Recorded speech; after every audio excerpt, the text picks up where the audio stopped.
इंसान कभी प्रॉपर्टी खरीदता है तो उसको वो सेल भी करता है। जमीन जायदाद हुआ, मकान हुआ, दुकान हुआ या कृषि भूमि हुई, उसको कभी कभी बेचना पड़ता है। अगर आपने कुछ बातों का ध्यान नहीं रखा तो दोस्तों आपको जेल भी जाना पड़ सकता है अगर आपने कुछ सावधानियां नहीं बरती तो। और अगर आप ये सावधानियां नहीं बरतेंगे तो जो प्रॉपर्टी सेल कर रहा है या जो प्रॉपर्टी को बेच रहा है, कानून का उल्लंघन करने पे उसको जेल भी जाना पड़ सकता है। तो दोस्तों इस वीडियो में हम उन सावधानियों के बारे में बात करेंगे और आपको विस्तार से बताएंगे कि आपको प्रॉपर्टी बेचते समय या प्रॉपर्टी को सेल करते समय किन किन सावधानियों को बरतना चाहिए। यहाँ पर एक बात स्पेशली मैं कहना चाहूंगा कि ज्यादातर लोग ये समझते हैं कि प्रॉपर्टी बेचने में खरीदने वाले की सारी रेस्पॉन्सिबिलिटी है, बेचने वाले का तो कोई ऐसा कोई इश्यू ही नहीं है। लेकिन नहीं, कुछ बातें ऐसी हैं जो प्रॉपर्टी बेचने वाले को भी ध्यान रखनी चाहिए। तो दोस्तों अगर प्रॉपर्टी बेचने वाला या सेलर जो 10 बातें मैं आपको बताने वाला हूं, अगर उन बातों का ध्यान नहीं रखेगा तो वो बहुत बड़ी मुश्किल में पड़ सकता है। सबसे पहला पॉइंट दोस्तों ये है कि जो भी सेलर अपनी प्रॉपर्टी को बेचने के लिए बेचान इकरार कर रहा है यानी कि एग्रीमेंट कर रहा है, तो वो एग्रीमेंट स्थानीय भाषा में होना चाहिए,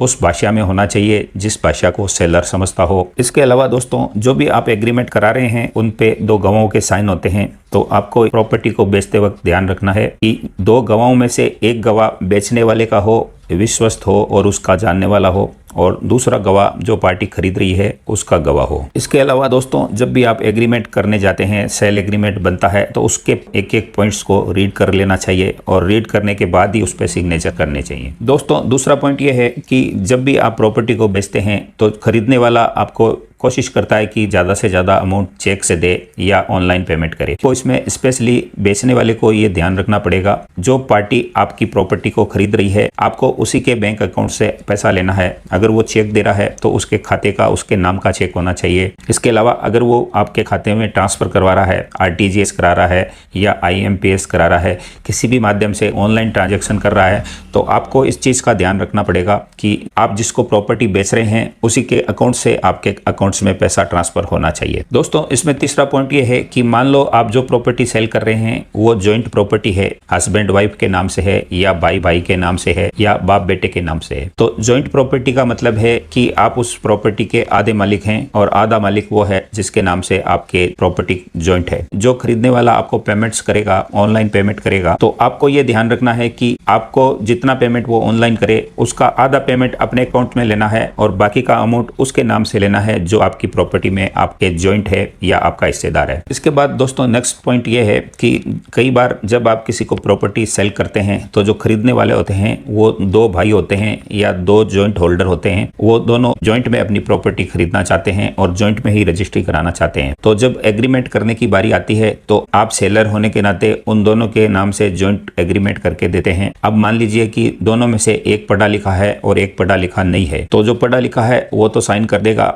लेकिन जो अनपढ़ है या जो कम पढ़ा लिखा है वो अपना थंब इंप्रेशन यानी कि अंगूठे का निशान लगाएगा। और फ्यूचर में हो सकता है विवाद की कंडीशन में जो अनपढ़ है या जो कम पढ़ा लिखा है उसका विचार बदल जाए और वो उस रजिस्ट्री में भागीदारी न चाहे तो वो पीछे हट सकता है और ऐसी कंडीशन में आपको मुश्किल आ सकती है, आपकी डील खटाई में पड़ सकती है। तो ऐसी कंडीशन में आपको एक जो पढ़ा लिखा है उससे शपथ पत्र या एफिडेविट ले लेना चाहिए। तमाम एग्रीमेंट की शर्तें मैंने जो मेरे साथ वाला है जो कम पढ़ा लिखा है उसको पढ़कर सुना दी है और वो सभी बातों में सहमत है और उसकी सहमति से ये इकरार किया गया है। इसके बाद नेक्स्ट पॉइंट ये है कि जब भी आप किसी को प्रॉपर्टी सेल करते हैं आपके बीच एग्रीमेंट बन जाता है, सारी शर्तें तय हो जाती है और जब डील आगे बढ़ती है तो खरीदने वाला आपसे प्रॉपर्टी के डॉक्यूमेंट्स की मांग करता है, हम उसको वेरिफिकेशन करेंगे या उसको हम जांच कराएंगे। तो आपका पॉइंट ये है कि आपको किसी भी सूरत में किसी भी व्यक्ति को या खरीदार को ओरिजिनल पेपर किसी भी सूरत में सुपुर्द नहीं करने हैं जब तक आपकी रजिस्ट्री का टाइम नहीं आ जाए या जब तक आपको पूरा पैसा न मिल जाए। और अगर वो बोलता है कि ओरिजिनल दस्तावेज लॉयर को चेक कराने हैं तो आप अपने साथ उसको ले जाकर अपने हाथों से लॉयर को चेक कराकर वापस से अपनी फाइल अपने कब्जे में लेकर अपने साथ लेकर आएंगे। किसी भी व्यक्ति को आपको फाइल रजिस्ट्री से पहले या पेमेंट जब तक ना मिल जाए उससे पहले नहीं देनी है। इसमें एक चीज का आपको ध्यान और रखना है कि आप जब प्रॉपर्टी के चैनल डॉक्यूमेंट्स की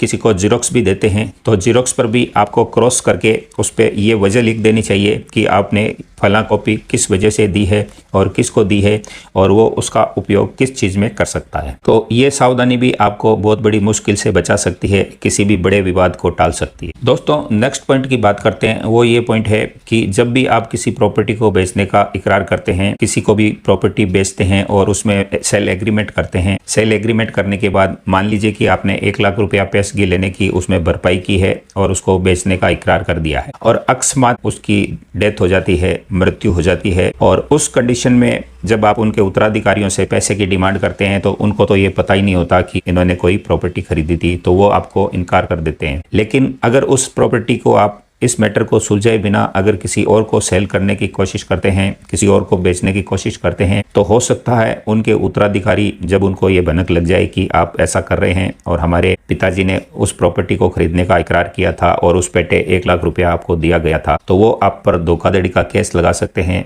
और ऐसा करने से आप बहुत मुश्किल में आ सकते हैं, बहुत झंझट में आ सकते हैं और आपको कोर्ट कचहरी के चक्कर लगाने पड़ सकते हैं। तो आपको इससे बचने के लिए जब भी कोई सेल एग्रीमेंट करें, उस सेल एग्रीमेंट में कुछ पॉइंट्स ऐड करवा देने चाहिए कि खरीदने वाला उस पेमेंट को कितने टाइम की वैलिडिटी में देगा, और अगर उस वैलिडिटी में वो पैसा नहीं दे पाता है तो जो एडवांस अमाउंट दिया गया है उसका क्या होगा, और अगर अकस्मात कोई घटना हो जाती है, ऐसी कोई बात हो जाती है, तो उसमें उसको अपने उत्तराधिकारी का नाम जरूर डाल देना चाहिए कि भी फला फला व्यक्ति इसके लिए क्लेम कर सकेगा, वो आपको बाकी का पेमेंट दे सकेगा, या आप डील कैंसिल होने की कंडीशन में मेरे उत्तराधिकारी को वो पैसा रिटर्न कर सकेंगे। दोस्तों, अगले पॉइंट की बात करें तो वो ये है कि जब भी आप किसी को सेल एग्रीमेंट करके देते हैं और खरीदने वाला बंदा बैंक से कोई लोन लेता है तो वो आपके एग्रीमेंट में आपसे कुछ कंडीशंस लिखवाता है, बैंक लोन नहीं हुआ तो मुझे आपको इतना पैसा देना पड़ेगा या इतने टाइम बाद डील कैंसिल हो जाएगी। आपके लिए झंझट वाला काम है, आपको ऐसी किसी भी कंडीशन को पढ़कर उस पर सिग्नेचर नहीं करने चाहिए और खरीदने वाले की ऐसी किसी भी डिमांड पे आपको साइन नहीं करने चाहिए। कोई भी परिस्थिति में कई कारण होते हैं जिस वजह से बैंक का लोन कैंसिल हो सकता है, बैंक खरीदने वाले को लोन देने से मना कर सकता है, तो उसके कई तरह के कारण होते हैं,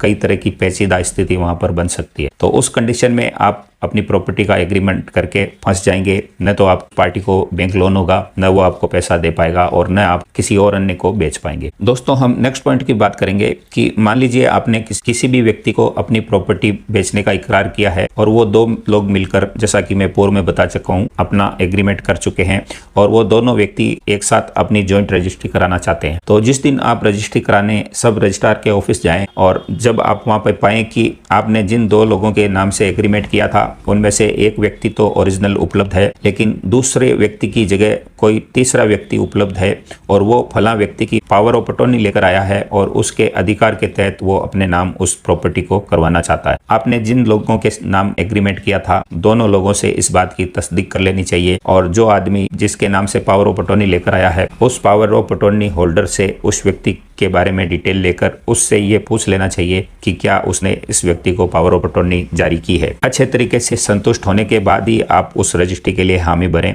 अन्यथा आप उसको मना कर दें कि मैं पावर ऑफ अटॉर्नी होल्डर के नाम से रजिस्ट्री नहीं करवाऊंगा, मैं उसी व्यक्ति के नाम रजिस्ट्री कराऊंगा, व्यक्ति के नाम मैंने एग्रीमेंट किया था। दोस्तों, नेक्स्ट पॉइंट है अपने टोटल डॉक्यूमेंट जो ओरिजिनल हैं रजिस्ट्री होने के बाद आपने बायर को सुपुर्द कर दिए हैं उससे संबंधित। जब भी आप किसी भी प्रॉपर्टी को बेचते हैं, सेल करते हैं और जब बायर से अपना सारा पैसा लेकर उसको कब्जा सुपुर्द कर देते हैं तो आपको सारे प्रॉपर्टी के दस्तावेज उसको सुपुर्द करने होते हैं। खरीदने वाले को सुपुर्द करें तो उससे एक एफिडेविट या एक शपथ पत्र अलग से आपको ये ले लेना चाहिए और एक लिस्ट ऑफ डॉक्यूमेंट बनाकर कौन कौन से दस्तावेज आपने उस पार्टी को सुपुर्द किए हैं उससे एक लिखित में आपको रिसिप्ट ले लेनी चाहिए, ताकि फ्यूचर में कभी कोई ये न कह सके कि आपने फला पेपर उस प्रॉपर्टी में नहीं दिया था या फला पेपर आपने अपने पास रख लिया था और आपने प्रॉपर्टी के पेपर कम दिए थे, तो फ्यूचर में वो कोई क्लेम आप पर न कर सके। इस स्थिति से बचने के लिए आपको उससे एक रिसिप्ट जरूर ले लेनी चाहिए। आपने किसी को भी प्रॉपर्टी बेच दी, पेमेंट ले लिया, उसको टोटल डॉक्यूमेंट्स और पोजीशन आपने उसको दे दिया, तो इसके बाद आपको जो प्रॉपर्टी खरीदने वाला है, जहां पर सब रजिस्ट्रार के यहाँ आपकी रजिस्ट्री हुई है, आपके यानी बेचने वाले और खरीदने वाले के बीच जो सेल डीड बनी है, तो वो सेल डीड तो जिसको आपने बेचा है वो ओरिजिनल रखेगा, लेकिन उससे आपको अपनी एक डीड की फोटोकॉपी अवश्य लेनी चाहिए, क्योंकि फ्यूचर में जब भी आपने जो पैसा लिया है, किस पेटे लिया है और इनकम टैक्स में भी अगर आपने शो कर रखा है तो उसकी एक कॉपी आपको जरूर लेकर इनकम टैक्स में उसको शो करना चाहिए और आपके पास प्रूफ के तौर पे ये रखना चाहिए कि फला पैसा मैंने प्रॉपर्टी को सेल करने से पाया था और इस पैसे को मैंने इस प्रॉपर्टी की बेचने की वजह से मेरे पास आया था। तो वो एक प्रूफ के तौर पर और याद के तौर पर और एक सबूत के तौर पे रहेगा कि फला पैसा आपके पास इस प्रॉपर्टी को बेचने की वजह से आया था। तो दोस्तों, ये वीडियो अगर पसंद आया तो इसको एक लाइक जरूर कर दीजिए हमारे चैनल को सब्सक्राइब करिए और बेल आइकन जरूर दबाइए ताकि इसी तरह के नॉलेजेबल वीडियो आपको आगे भी मिलते रहें। तो फिर मिलते हैं नेक्स्ट वीडियो के साथ, तब तक के लिए नमस्कार, जय हिंद, जय भारत।